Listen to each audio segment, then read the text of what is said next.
Buenos días, una vez más por aquí. Mi nombre es Agustín Artiles y esto es Cuba Nueva Generación.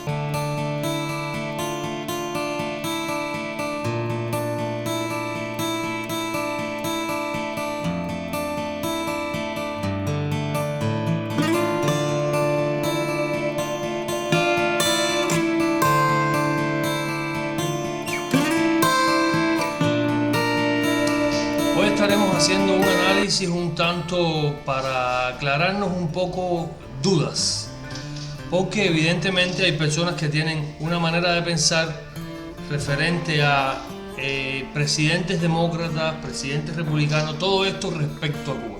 Este análisis generalmente yo lo hago referente a mí, aquí en los Estados Unidos, a mi bolsillo, a mi manera de vivir y esas cosas, porque es como me afecta directamente.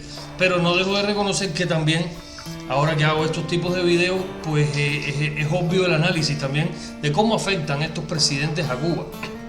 Y cómo muchos piensan que podrían pues mejorar o trabajar en detrimento de la situación de nuestro país. Bueno, vamos a empezar analizando que es una máxima para el pueblo de Cuba que cuando los presidentes son demócratas pues es bueno y cuando son republicanos pues es malo. ¿Por qué? Porque son los republicanos generalmente los que ponen esta política de mano fuerte contra el gobierno comunista dictador de Cuba, porque no se puede hablar dándole vueltas al asunto, hay que ser coherentes en nuestro análisis. Vamos a decir verdades. El gobierno dictador de Cuba y mano dura de gobiernos republicanos de los Estados Unidos. ¿En qué consiste la mano dura? Pues en incrementar medidas para que Cuba tenga menos tipos de negocio o Estados Unidos tener ningún negocio con Cuba, evitar ciertos tipos de remesas y todas estas cosas. Siempre se ha dicho que esa misma política la ha tenido Estados Unidos durante 60 años con Cuba y que no vamos a hacer un análisis porque no ha dado resultados esa política que supuestamente ha estado durante 60 años contra el gobierno de Cuba.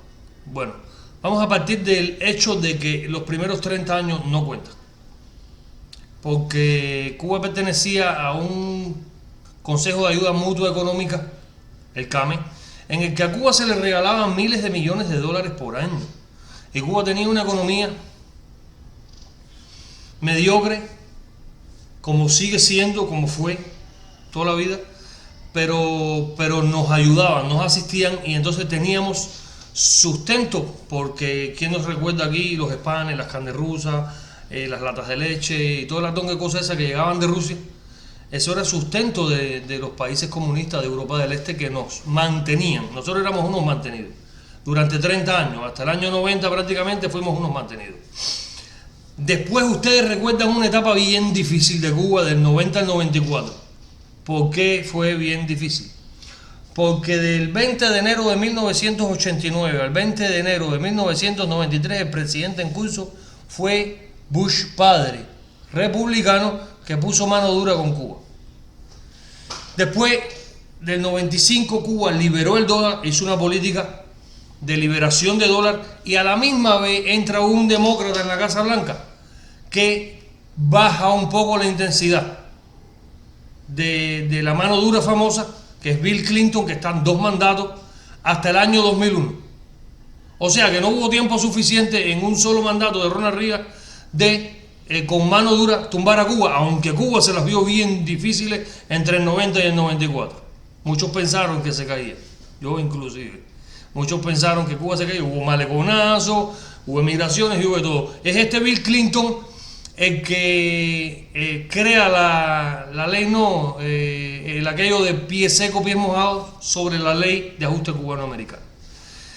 Y son miles de los cubanos que emigran y llegan a los Estados Unidos, se acogen a la ley y empiezan a mandar remesas para Cuba y empiezan a ayudar al pueblo cubano, a su familia. Ahí empieza a respirar el país, con Bill Clinton, que era demócrata. No obstante a eso, yo no recuerdo libertades políticas, ni que uno pudiera cambiar, ni uno pudiera expresarse, ni uno pudiera decir absolutamente nada. Uno seguía siendo un peón de esta tiranía comunista. Nada cambió en ese aspecto.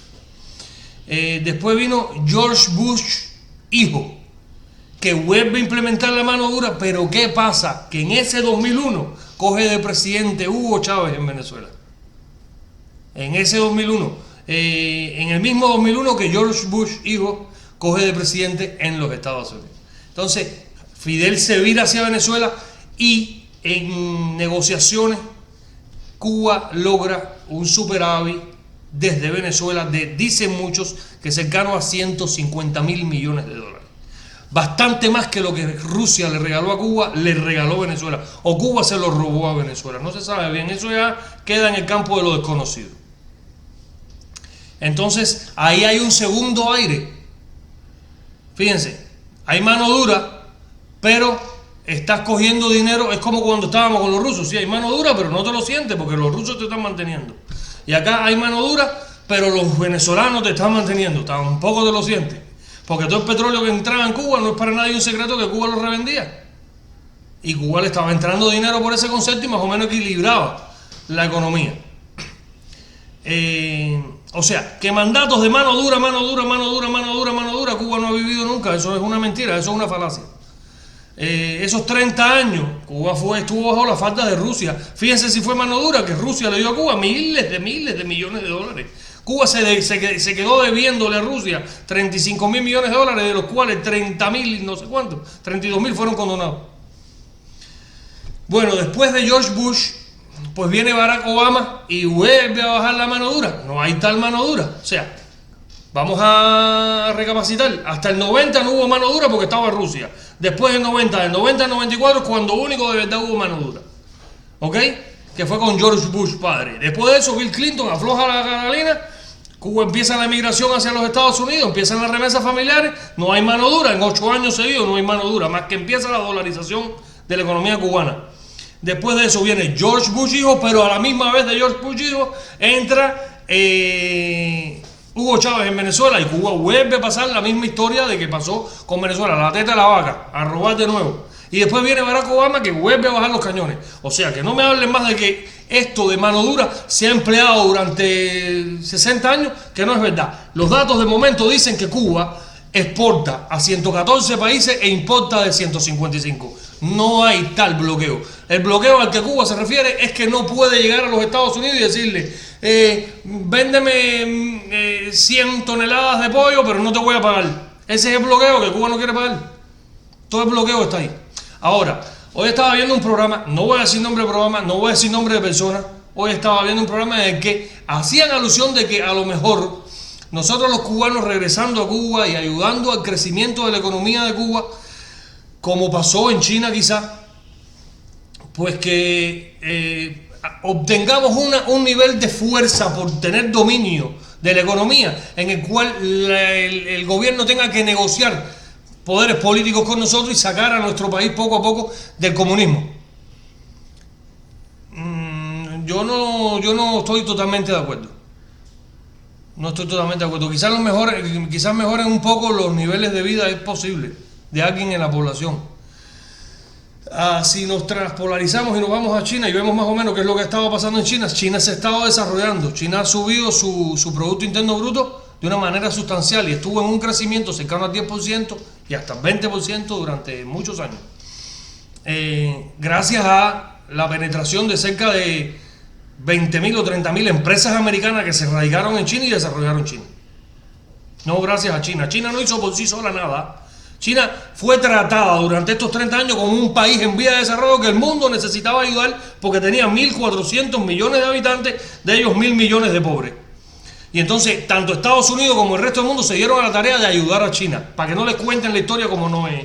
Esta es la historia. Inglaterra metió empresas para China, Francia metió empresas para China, Estados Unidos metió empresas para China. Y el mundo se volcó a sacar esos 1.400 millones de chinos de la pobreza. Es por eso que China se estaba desarrollando, porque el mundo se volcó a desarrollar a China.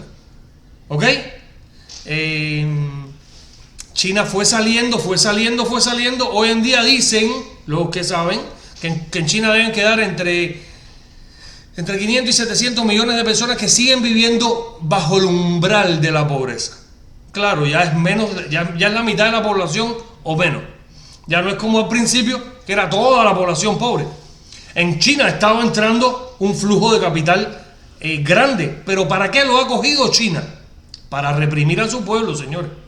Ese cuento, y ya llevan 40 años de crecimiento económico, pero ese cuento de que la penetración económica iba a hacer que ellos se doblegaran con el poder político y cambiaran de sistema, no ha funcionado en China y no va a funcionar en Cuba, creo yo. A lo mejor desde mi ignorancia me equivoque, pero yo pienso que no va a funcionar en ningún país comunista. Podrá funcionar en cualquier otro sistema, pero en un país comunista eso no va a funcionar nunca, porque el poder que va entrando, esas personas que van cogiendo poder económico, están condicionadas al poder político, o te adhieres al poder político o no tienes tal poder económico y te lo vuelvo a quitar todo de nuevo. Para Cuba es muy fácil hacer eso, lo he estado haciendo. Durante 61 años lo he estado haciendo. El que crece un poquito, un cogotazo, baja la cabeza que tú no eres nadie. Entonces, lo que va a servir ese dinero que va a entrar al país, ese respiro que va a hacer el Partido Comunista de Cuba, va a ser para volver a militarizarse, para armar más a las PNR, para crear sistemas mejores de vigilancia, para volver a reprimirnos, para no dejarnos. Es mi criterio. A lo mejor yo peco de ignorante, de imbécil, pero la historia de los países comunistas que han pasado por este proceso no ha sido para bien nunca, ni han salido del comunismo tampoco. Yo no sé si tienen algún referente histórico que me puedan aclarar a mí al respecto, pero lo que yo he visto es que no. Es que la represión ahora mismo en China es atroz, en Hong Kong es atroz, la gente no se puede expresar. Ese era el país más libre del mundo. Ese pedacito era el lugar más libre del mundo, donde mayor libertad había en el mundo, de todo, de comercio, de expresión y de lo que fuese. Y China los privó de un plumazo de toda su libertad. Y así con todo el país. China es una férrea dictadura comunista. Y hay millonarios, pero son del Partido Comunista, señores. Hay millonarios, pero que responden al PSC. No nos engañemos más. Y son ellos los que tienen el poder. Yo lo que no sé, si esas personas que tienen este criterio tengan pensado aliarse al poder político y vivir junto con ese poder político. Ahí ya yo no sé decir. Pero hasta donde yo puedo entender, el darle un respiro al comunismo, pues no va a hacer que mejore un poco la economía por momentos y después que ellos cojan fuerza de nuevo, volvamos al mismo punto, a la misma falta de libertades, y el pueblo de nosotros va a seguir entonces en el mismo punto, sin avance jamás en la vida. No va a haber avance. Es mi criterio, es mi manera de verlo, mi manera de analizarlo es esa. Si se fortalece el gobierno, se fortalece la policía, se fortalece el ejército, se fortalecen en su postura política, y ellos tienen el poder porque el poder político, el poder de las comunicaciones, ese es el poder. Lo demás es mentira. El que tú tengas dinero, no te lo quitan. Si ya se lo quitaron en el 61, el 62, el 63, se lo quitaron a todos los que tenían dinero, los dejaron sin nada. Les nacionalizaron el país entero. Y hoy, cada vez que le da la gana de quitarle un poco de queso a un come mierda, se lo quitan. Un poco de plátano a alguien, se lo quitan. Es que Cuba es así, eso no va a cambiar, señores. No va a cambiar mientras no cambie el sistema y no se instaure una nueva constitución que respete los derechos del ser humano, los derechos humanos. Mientras eso no pase, vamos para mal. Ahora, alguien dice que estábamos en el año 59 y todavía Cuba tenía ciertas cantidades de niños sin desarrollo intelectual o sin haber ido a la escuela y todas esas cosas. Hace falta que ustedes se pongan en contexto histórico que Cuba fue del continente una de las últimas colonias, o la última colonia en liberarse. Cuba se viene a ser república en 1902, cuando ya otros países como México tenían ya 80 o 90 años de historia republicana, como república, como país, o federal, o lo que fuese. Y el resto de la América también, desde 1815 al 21 se liberó toda la América. Y Cuba tuvo que esperar a 1902, casi 100 años después. Hace falta que entiendan que para nosotros estar 100 años más atrasados en ese aspecto de empezar a ser un país, en el año 59 ya estábamos por delante de todos ellos. ¿Cómo que íbamos mal? ¿De qué carajo hablan? ¿Cómo que íbamos mal? Pero como, ¿por qué nos dejamos dormir de esa manera? ¿Por qué no le metimos mano y estudiamos que lo que nos estaban diciendo era mentira todo? Ah, que había un pobre, que había 1000 pobres, que había 1 millón de pobres, sí, en España, en Italia, en Venezuela, en todas partes del mundo, en Japón, en Alemania, en donde quiera, habían pobres. Pero íbamos camino a erradicar la pobreza, íbamos camino a erradicar el analfabetismo, íbamos camino a todo, porque si hoy países tan pobres como Perú, como países que supuestamente no habían logrado el desarrollo, ya están en parámetros de desarrollo. Que uno se da cuenta de que el Producto Interno Bruto está en 300.000 millones de dólares por año, y que el país va para arriba y para arriba, y que de Venezuela emigran para Perú, y que de todos lados emigran para Perú. Entonces, claro, es la economía de libre mercado la única que saca a un país del problema. Porque es que si no hay riqueza, ¿qué dividimos? ¿Qué repartimos? ¿Con qué ayudamos? Sin riqueza, ¿qué hacemos? Yo sigo pensando que no es una opción aflojar manos. Yo sigo pensando que no es una opción aflojar manos, porque eso es dejarle respirar al gobierno de Cuba, que se fortalezca y que siga en la misma rutina 60 años más. La misma basura 60 años más. Ahora, si el gobierno, si el pueblo está dispuesto a eso 60 años más, ya eso cae en el plano de lo que quiera el pueblo cubano. Eso es derecho de cada cual. Si el pueblo cubano quiere aguantar 61 años más en la misma situación, ¿qué es lo que va a pasar? Porque no tienen pensado soltar el poder y los miles de millones que se han robado. Eso no le pasa por la cabeza a nadie. Díganme ustedes, si ustedes se hubieran robado miles de millones de dólares y vivieran como viven esos hijos de puta, si ustedes soltaran el poder. Piénsenlo en serio. Después me dan la respuesta mañana. Dale. Recuerden, de la puerta para adentro Cuba tiene 11 millones de disidentes. Un abrazo. Se les quiere, mi pueblo.